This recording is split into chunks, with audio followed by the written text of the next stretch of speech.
Now,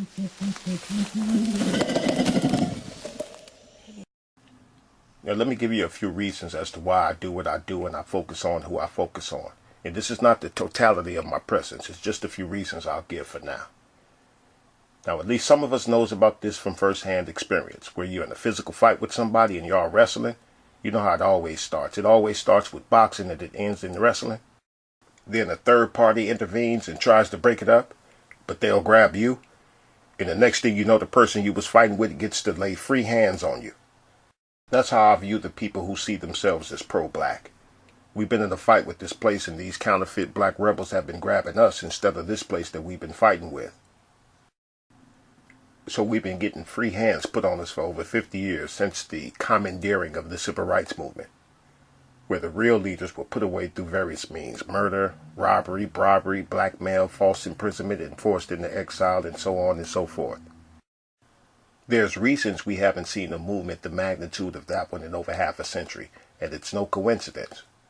One reason is because the government's installments have had center stage. The kind of people I target are not ours. They don't belong to us.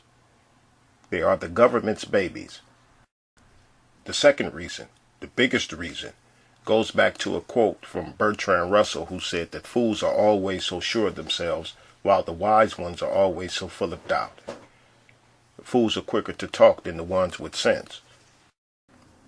Or goes back to what Einstein said: the world will not be destroyed by people who do evil, it will be destroyed by people who do nothing about it. Or in other words, the second reason is because we let them have the center stage instead of making a new one.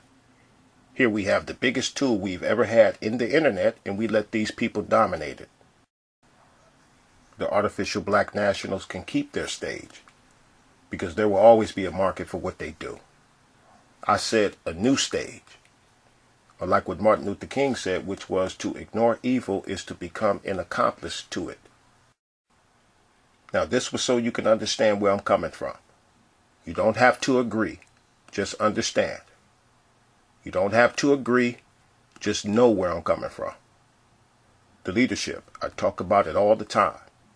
And when the leadership is incompetent and or corrupt, the people will not move, or even worse than standing still, the people will move backwards.